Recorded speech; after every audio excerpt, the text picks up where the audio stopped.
আসসালামু আলাইকুম সবাই কেমন আছেন? আশা করি সবাই ভালো আছেন। এখন যেই ড্যাশবোর্ড এবং গাড়ির স্টিয়ারিং বা গাড়ির সামনের সাইডটা দেখতে পাচ্ছেন, এই গাড়িটা ভিতর থেকে অনেকে বুঝবেন, অনেকে বুঝবেন না। যারা নতুন ড্রাইভার ভাইরা আছেন তারা বুঝবেন না। এই গাড়িটা হচ্ছে CHR মানে টয়োটা CHR যে স্পোর্টস গাড়িটা আছে এই গাড়িটার ড্যাশবোর্ড। তো অনেকেই এই ড্যাশবোর্ড সম্পর্কে জানবেন না বা জানেন না।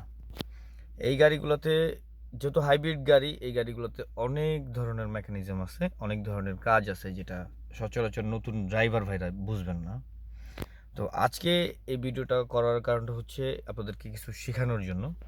তো স্টিয়ারিং এর মধ্যে অনেক বাটন আছে, অনেকগুলা বাটন দ্বারা এটা অপারেট করা যায় চাইলে। যেমন আপনি কত কিলোমিটার যেতে পারবেন আপনার তেলে এবং আপনি কত কিলোমিটার করে যাচ্ছেন সেটা আপনি দেখতে পারবেন। এখন দেখতে পাচ্ছেন যে লিটারে 13 কিলোমিটার করে যাচ্ছে এই এখন বর্তমান যে যতটুকু তেল আছে ওই তেল অনুযায়ী, এবং আমি যাইতে পারবো হচ্ছে 10 কিলোমিটার করে যাচ্ছে, আর আমি যেতে পারবো হচ্ছে 188 কিলোমিটার। তারপর এখানে আপনার ব্যাটারি মনিটরিং আছে, ব্যাটারিতে চলতেছে কিনা বা ইঞ্জিনে চলতেছে কিনা দেখতে পারবেন। তারপর এখানে একটা জি মনিটরিং আছে, একটা মনিটর আছে জিপিএস টাইপের। তারপর আরও অপশন অনেক আছে যেগুলো আপনার প্রয়োজন, ওগুলো আপনি এখানে ব্যবহার করতে পারবেন চাইলে। এই তিন এই কটা বাটনের দ্বারা এই জিনিসগুলো অপারেট করতে পারলেন। তারপর আসা যাক এসি কিভাবে ছাড়বেন। এসি ছাড়তে হলে আপনাকে অন্য কোথাও টিপ দিতে হবে না, শুধুমাত্র এখানে যদি প্রেস করেন তাহলে এসি এই যে অন হইতেছে।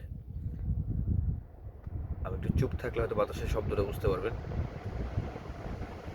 আবার যখন আপনি এসিটা অফ করবেন তখন এখানে অফ বাটন আছে, অফ বাটনে ক্লিক করে দিলে এসিটা অফ হয়ে যাবে। আর নর্মাল ভাবে যেভাবে অ্যান্ড্রয়েড ফোন অপারেট করতে পারেন আপনারা, এটা অ্যান্ড্রয়েড ফোনের মতোই সিমিলার, সিমিলার এটা সেম জিনিস। তো ঠিক এইভাবেই আপনি অপারেট করতে পারবেন। তারপর আসা যাক হচ্ছে এটার গিয়ার লিভারটা নিয়ে। গিয়ার লিভার এখানে এই যে আমার হাতে যে দেখতে পাচ্ছেন এখানে একটা ট্রিগার আছে, এই ট্রিগারে প্রেস না করা পর্যন্ত কিন্তু গিয়ার শিফট করতে পারবেন না, যতই ব্রেকে পারা থাকুক না থাকুক। এই যে এখন নিউট্রালে আছে, যদি ট্রিগারে চাপ না দেই গাড়ি কিন্তু গিয়ার শিফট করতে পারবো না। ব্যাপারটা হচ্ছে যখনই আমি গিয়ার শিফট করব তখনই আপনাকে এই ট্রিগারে প্রেস করে দেন ব্রেকে শক্ত করে পাড়া দিয়ে তখন সরি একটু দূরে আসি, সরি এই যে হয়েছে। তো ঠিক এইভাবে একটু দূরে সিটটাও নামানো, দ্যাটস ওয়াই আমি একটু শক্ত করে ধরতে পারতেছিলাম না। গাড়িটার উপরের সাইডে একটু ডিজাইন করা আছে সিলিংয়ের মধ্যে, আর লাইটের যেই শেপ, লাইটের একটা ভি শেপ আছে এখানে। এই ভি শেপ লাইটটা খুবই আলো দেয় এবং পুরো গাড়িটাকে আলো করে দেয়। পিছনে লাইটটা আসলে কোনো প্রয়োজন পড়ে না। যদি পিছনের লাইটটা জ্বালাই তাহলে পুরো গাড়িটার মধ্যে একদম আলো, মানে বাইরে থেকে আপনি সব দেখতে পারবেন, এত পরিমাণে আলো। আর এই লাইটের যে স্টাইলটা খুবই ভালো লাগছে। নর্মাল গাড়িগুলোর মতো অটো মানে গ্লাস নামানো ওঠানো অটো, পুরোটাই অটো, যেটা এক ক্লিকে আপনার সব উঠে নামে।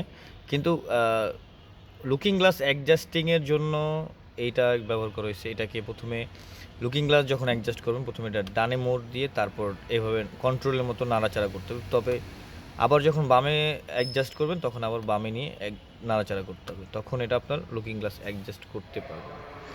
তো এই ছিল টয়োটা CHR এর একটা রিভিউ বলতে পারেন, আর ভিতরে ড্যাশবোর্ড সম্পর্কে আইডিয়া বলতে পারেন। যারা এই ধরনের গাড়ি এখন পর্যন্ত চালান নাই তাদের জন্য ভিডিওটা কিন্তু অনেক কার্যকরী হবে। তো ভিডিওটা যদি ভালো লেগে থাকে অবশ্যই চ্যানেলটা সাবস্ক্রাইব করে রাখবেন, একটি লাইক দিবেন এবং সম্পূর্ণ ভিডিও দেখার চেষ্টা করবেন, না হলে আসলে বুঝবেন না কোন জিনিসটা আপনার কোন দিকে লাগে।